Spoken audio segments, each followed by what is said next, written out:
Assalamualaikum warahmatullahi wabarakatuh. Bertemu lagi dengan saya admin HNH Entertain, pusatnya informasi, hiburan, dan spoiler film. Seperti biasanya, saya kembali pada kalian semua dengan banyak sekali hiburan dan juga khususnya spoiler film.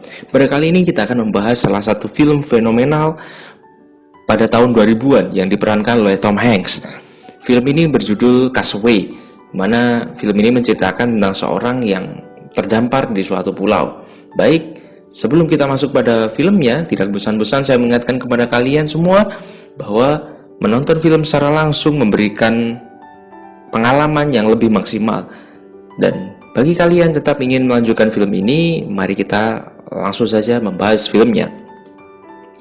Berlatar pada tahun 1995, kisah akan berfokus pada seorang pegawai perusahaan jasa ekspedisi bernama FedEx atau Federal Express. Dia adalah Chuck Nolan, seorang teknisi sistem yang bertugas untuk memecahkan masalah produktivitas seperti pengiriman yang lelet, paket yang tertukar, kurir yang tidak ramah, dan lain sebagainya.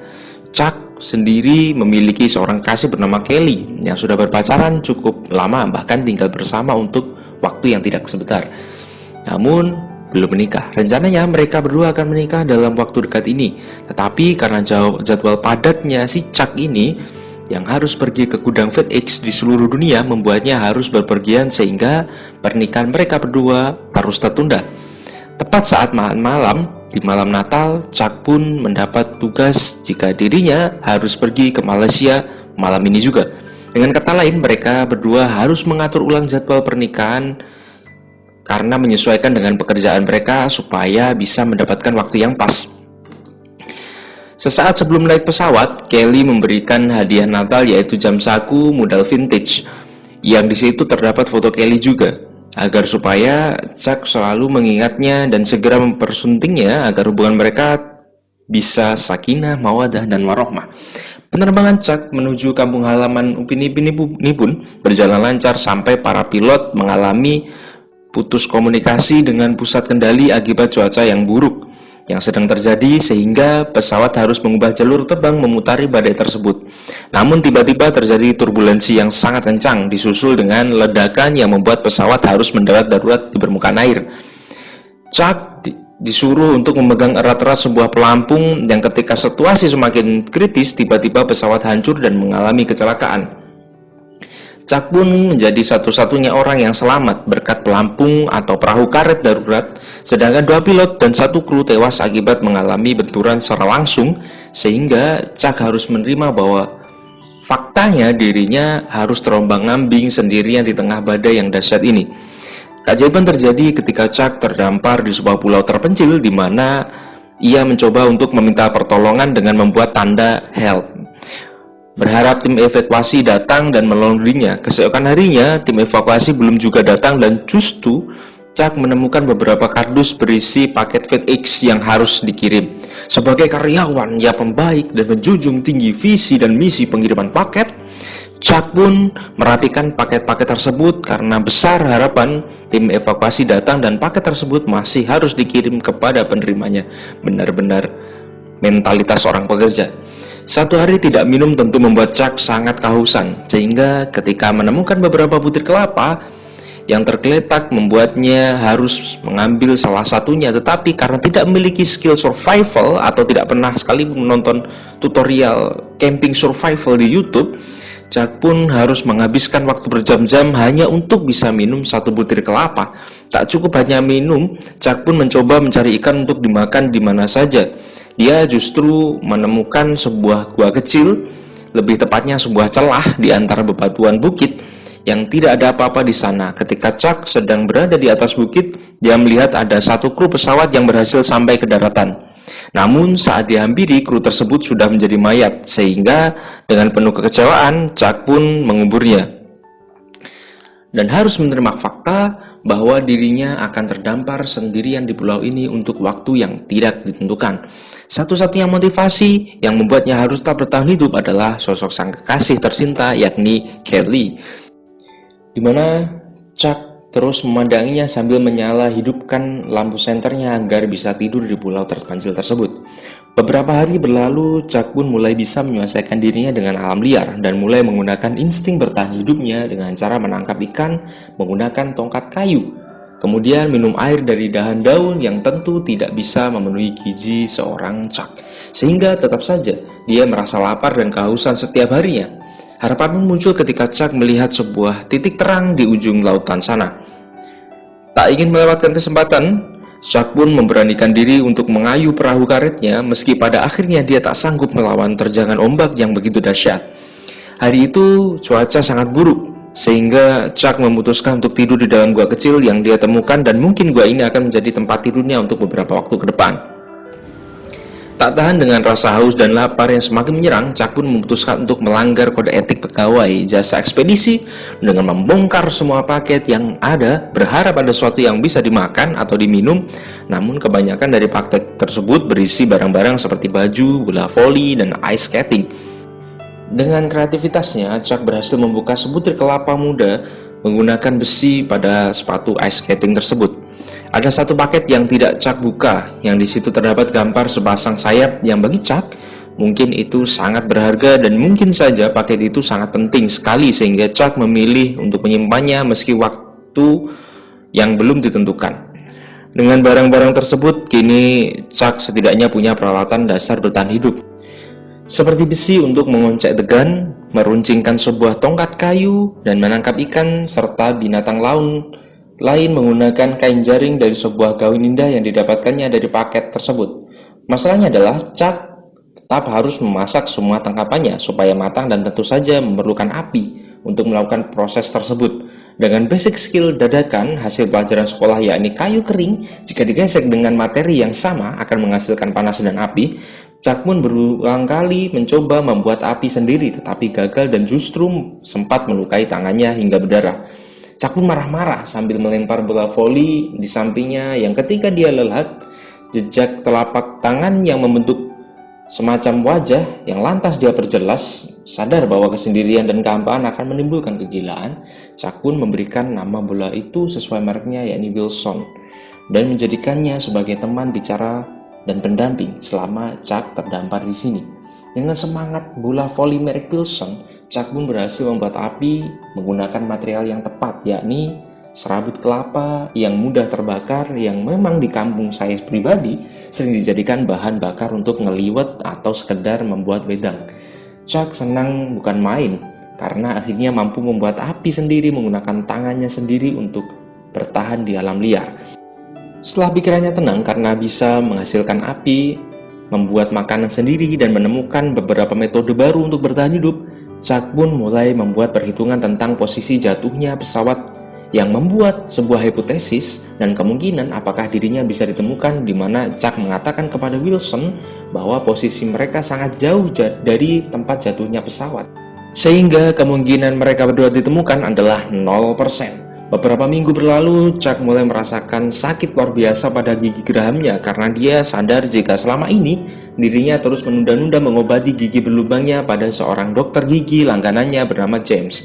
Sehingga daripada dibiarkan akan menyebabkan infeksi yang disebut dengan sepsis, Chuck lebih baik mencabut giginya secara mandiri dengan cara yang sangat menyakitkan tapi hanya sekali. 4 tahun berlalu, kini postur tubuh Chuck lebih kurus dengan jenggot dan rambut yang tidak terurus. Dia juga sudah terbiasa dengan makanan mentah seperti ikan tapi bukan dengan paus.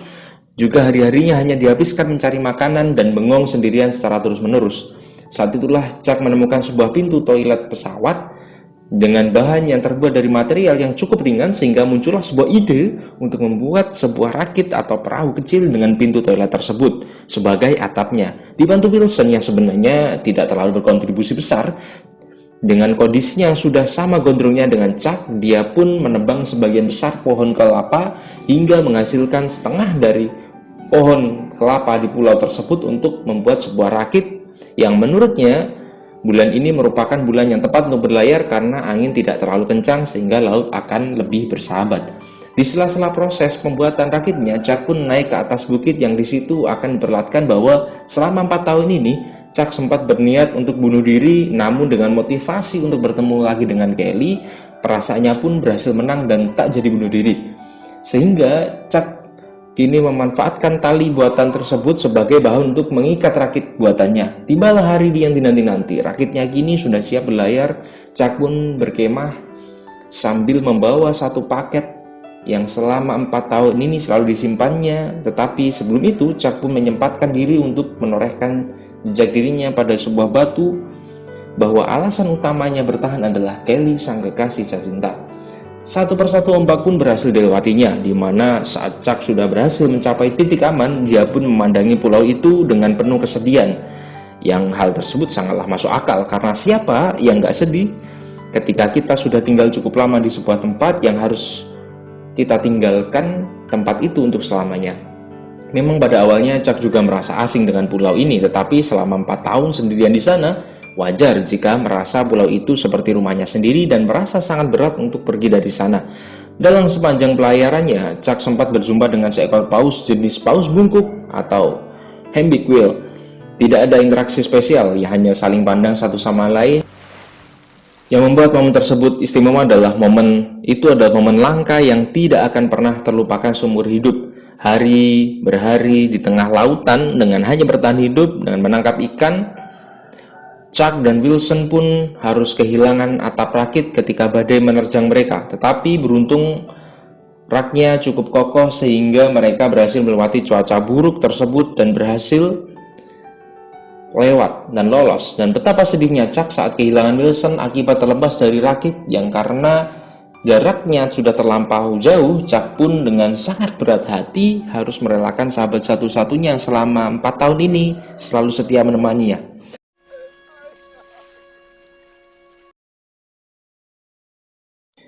Beberapa hari berlalu ketika alat penangkap ikan sudah tidak layak dan semangat hidup pun semakin menipis akibat kehilangan Wilson. Muncul sebuah kapal besar yang membawa begitu banyak kontainer bertuliskan Gizi.co, sebuah perusahaan yang menjual dan menyewakan kontainer laut, di mana kabar tentang selamatnya Chuck pun membuat Kelly pingsan ketika pertama kali mendengarnya. 4 minggu kemudian, Chuck sudah berada di bandara FedEx untuk berjumpa dengan pers. Saat sedang menunggu acara, muncullah seorang dokter gigi yang sempat akan memperbaiki gigi berlubang yang dulu, yaitu dokter James yang sempat saya sebutkan tadi. Dan Chuck akan sangat amat dibuat kejut saat mendengar jika si dokter ini adalah suaminya si Kelly. Kedatangannya ke sini adalah untuk memberi pengertian kepada Chuck bahwa selama 4 tahun ini Kelly mengalami masa-masa sulit yang inti daripada kedatangannya adalah hanya ingin agar Chuck mengerti posisi Kelly saat ini dan diharapkan untuk tidak berusaha merubah apa yang sudah terjadi. Di luar ekspektasi kita, Chuck yang kita anggap akan lebih bahagia ketika pulang pun tampaknya merasa asing dengan lingkungan lamanya. Contohnya seperti makanan dan api yang bisa dengan mudah didapatkan seolah tidak berharga seperti sebelumnya ketika dia berusaha keras untuk mendapatkannya. Untuk tidur pun kini Chuck lebih nyaman tidur di lantai daripada di atas kasur empuk. Bahkan dia masih melakukan kebiasaan lama selama 4 tahun ini, yaitu memandangi foto Kelly sambil mengedipkan lampu senter. Chuck pun curhat kepada temannya sambil selimutan tepat di depan perapian, di mana perasaannya saat ini sama persis ketika dirinya pertama kali berada di pulau tersebut. Merasa sendirian, ketakutan, dan tidak tahu apa yang harus dilakukan ke depannya.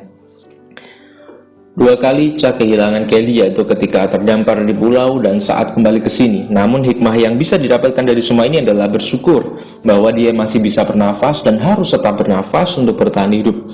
Sehingga sekarang Chuck sadar jika seorang wanita atau manusia tidak bisa dijadikan motivasi utama untuk seseorang tetap bertahan hidup, tetapi ada zat yang lebih besar dari alam semesta yang tidak akan pernah mengecewakan dan meninggalkan kita seperti manusia, yaitu Tuhan. Dan satu-satunya cara agar tidak pernah merasa kecewa dan sendirian adalah dengan bersyukur dan menjalankan setiap perintahnya. Subhanallah. Terakhir, Chuck mencari alamat tempat tinggal si penerima paket yang terus dipertahankan selama 4 tahun ini, di mana Chuck menuliskan sebuah pesan berisi ucapan terima kasih karena paket inilah salah satu yang berhasil membuatnya bertahan hidup. Selanjutnya, Chuck berdiri tepat di tengah persimpangan jalan, bingung akan pergi ke arah mana hingga dia teringat dengan Tuhan dan memutuskan untuk berhijrah menjadi pribadi yang lebih baik, dan mengabdikan seluruh hidupnya pada zat yang lebih besar dari dirinya dan alam semesta ini. Tamat dan selesai. Semoga menghibur dan memberikan manfaat. Dari saya, sekian. Assalamualaikum warahmatullahi wabarakatuh.